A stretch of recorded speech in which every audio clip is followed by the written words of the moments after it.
आओ बच्चों तुम्हें दिखाऊं जाकी विज्ञान की, इन प्रश्नों को पक्का कर लेना, ये आएंगे कल के पेपर में।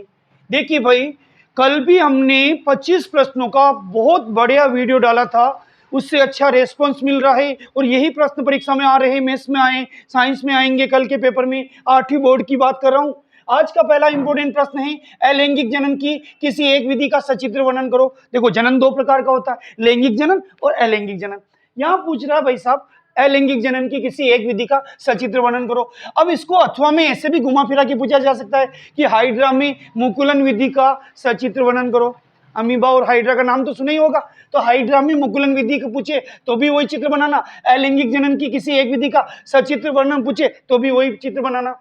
अगला प्रश्न है दूसरा, मनुष्य के शरीर में पाई जाने वाली अंतःस्रावी ग्रंथियों के नाम लिखिए और उनकी उपस्थिति को सचित्र समझाइए। मनुष्य के शरीर में अनेक अंतःस्रावी ग्रंथियां पाई जाती है, उनके नाम लिखने और उसमें एक ही चित्र में सभी ग्रंथियों को दर्शाना है। अगला प्रश्न, सीएनजी एवं एलपीजी का पूरा नाम लिखिए, इनका ईंधन के रूप में प्रयोग करने के दो लाभ लिखो। फिर से रिपीट कर रहा हूं, सीएनजी का पूरा नाम भी पूछा जाता है, कंप्रेस्ड नेचुरल गैस, संपीड़ित प्राकृतिक गैस। एलपीजी, द्रवित पेट्रोलियम गैस, और ऐसे बोले तो लिक्विड पेट्रोलियम गैस। इसका पूरा नाम लिखना है और इनका ईंधन के रूप में प्रयोग करने के लाभ लिखने हैं। देखिए भाई, ईंधन पहले तो लकड़ी को जला के पुराने जमाने में काम में लेते थे, आजकल सीएनजी और एलपीजी को लेते, इनसे प्रदूषण कम होता है।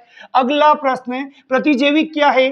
एंटीबायोटिक बोलते हैं। प्रतिजैविक क्या है? प्रतिजैविक लेते समय कौन सी सावधानी रखनी चाहिए?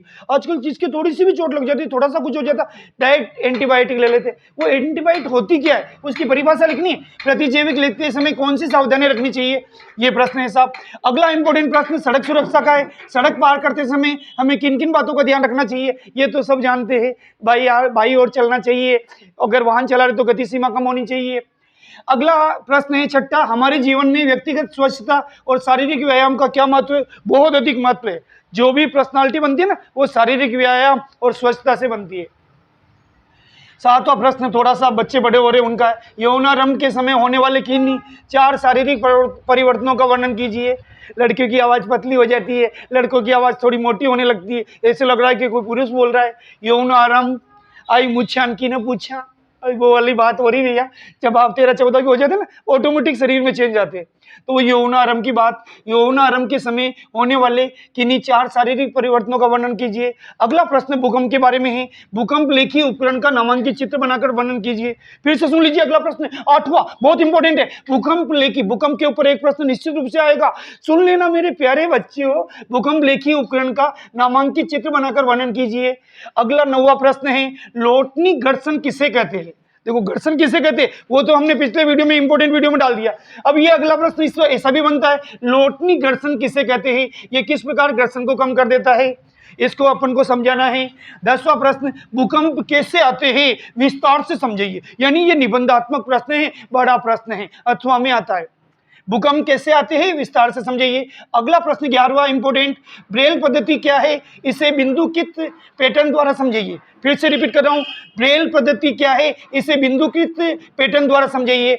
12वां प्रश्न वापिस किशोर अवस्था का आ गया, जब बच्चा 13, 14, 15 की उम्र में आ जाता है, उस अवस्था को किशोर अवस्था कहते हैं। किशोर अवस्था में किस प्रकार का आहार आवश्यक है समझाइए। यानी जब बच्चा या बच्ची बड़ी हो जाती है तो उसको अनावश्यक चीजें नहीं खानी चाहिए, शरीर को स्वस्थ रखने के लिए कौन सी चीजें खानी चाहिए उसके ऊपर प्रश्न है। किशोरावस्था में किस प्रकार का आहार आवश्यक है समझाइए।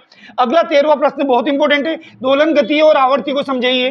प्रति सेकंड दोलनों की संख्या को, जैसे मैं 1 सेकंड में अपने हाथ को घुमा रहा हूँ, जितना घुमा रहा हूँ मतलब ये आवर्ती है। ये तो परिभाषा, मैं अभी प्रश्न बता रहा हूँ लेकिन आंसर मेरे मन में आ रहा है इसलिए वो थोड़ा बोल दिया। दोलन गति एवं आवर्ती को समझाइए।